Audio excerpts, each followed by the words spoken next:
Hello, hello. Just getting Instagram going here. I probably should have set it up first, but there it is. I didn't. Here we go. We're live. And hello, everyone. If you are watching me, hello, Instagram, hello, Facebook, LinkedIn, and Twitter. If you can see me, I would love for you to drop me a comment and to, hey, Leslie, hello. To drop me a comment, say hello, let me know you can hear me, and maybe where you're coming in from, what's the weather like? I know there's been terrible storms in Ontario and Quebec and Maine and those places. So I hope everyone is safe. I hope everyone has good insurance and that things are going well. So tonight I want to talk about queens. No more queens? Question mark is what I named this broadcast. So almost 5 years ago now, something like that, 2018. So 4 years. I worked with a coach and was looking for a name for my business to kind of have some sort of um, umbrella term, if you will, because I mean, I do work with a company that makes supplements, but that's not my company. I work with them, but I don't work for them. And I wanted to have a company with my own name. And at the time, I was really working on my self-esteem, on my self-image, on whether anybody really would want to follow me. Was I worth following? And this coach was extremely helpful for me that way. And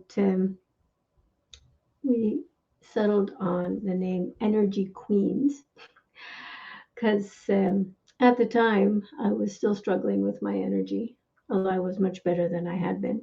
And I really wanted to share with the world that energy is so important. And the older I get, the more important it is.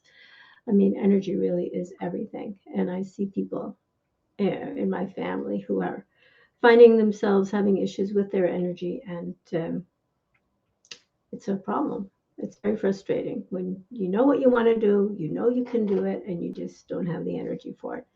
So yeah, energy was really important. And then ended up with queens, being an energy queen. What does that mean? Who is a queen? A queen is someone who is maybe what's a good word for that? What is royalty? Well, it's someone who people will follow, someone who people maybe consider to be important, maybe specifically of interest to them. And so I figured that the person that I wanted to work with was somebody who would be an energy queen, somebody who cared about their energy, who cared about their health.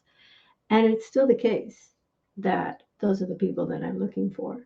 But I realized that I'm not happy with the name queen anymore. And so I'll talk about that a little bit.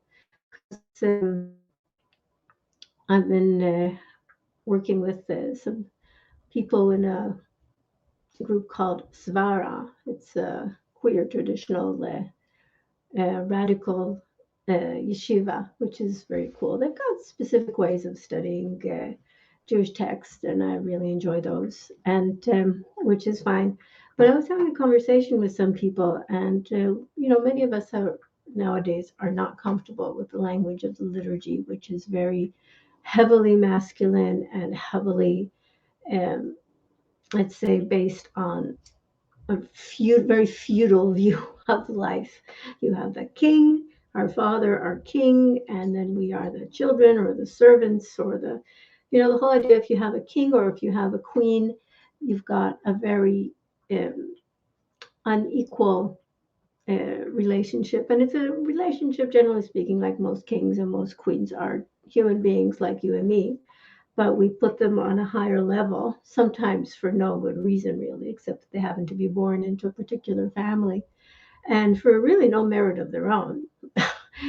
But sometimes people do have their own merit, that they are worthy of elevation, and people follow them, people who are leaders, and that is totally fine. Although you don't necessarily need to call them a king or a queen, because that is often something that is considered to be hereditary. And as I said, and people who inherit privilege aren't necessarily don't necessarily know what to do with it.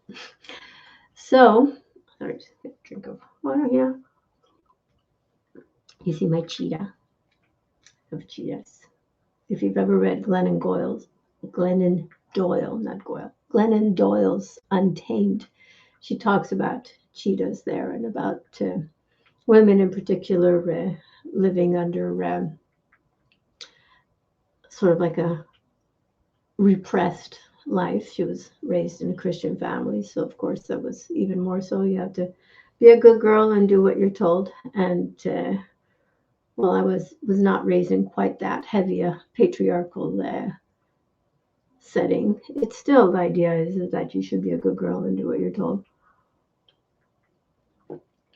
And so with having discovered Glennon Doyle, I started thinking about her cheetahs. And so I had this mug made because I like to be reminded about being as she puts it, a goddamn cheetah, someone who has freedom and wildness. And it's really important. For a while, I was talking about silver cheetahs, but not a lot of. I mean, Glennon Doyle has a really quite a big following and so on. So she's married to Abby Wambach, so who also has a big following of her own. So together they're quite impressive. And but there's still a lot of people in the world who don't know about Glennon Doyle and her cheetahs. So I realized that not only was I appropriating her symbol without her permission, but it wasn't very effective because not a lot of people knew what it meant. So I love the cheetahs. They will always be cheetahs, but it's not going to be something that I use a lot because it's not mine, it's hers. And that's fine. She's amazing. And you should totally follow Glennon Doyle. If you don't know who she is, look her up. She's amazing. So, that aside, the whole thing about royalty and just thinking a little deeper about what it means to call somebody a queen. I mean, in our tradition, we have the Sabbath queen. We have, you know, if you look at the Kabbalah, is the different emanations of the divine and so on, and most of them are considered masculine. There's a supernal mother from whose womb everything comes. And then you have all sorts of masculine attributes of the divine and so on. And then you end up with the lowest one, which is called the Shekhinah or Malchut. Shekhinah means presence. It's considered the divine's indwelling presence. And then it's also called Malchut, which means kingdom. And it's basically, you've got the transcendent and you've got the immanent. This whole stereotype of hello Martin, this whole stereotype of the feminine being immanent and passive and receptive and mothering and nurturing and all the things. And it's one thing if you're talking about an energy, it's another thing if you're talking about actual human beings, because to load all of these stereotypes onto a person of flesh and blood who has an immortal soul just like anyone else seems a little unfair, don't you think?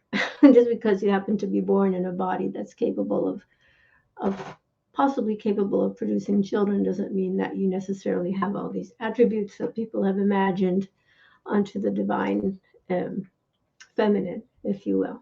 So I find this all a little tricky.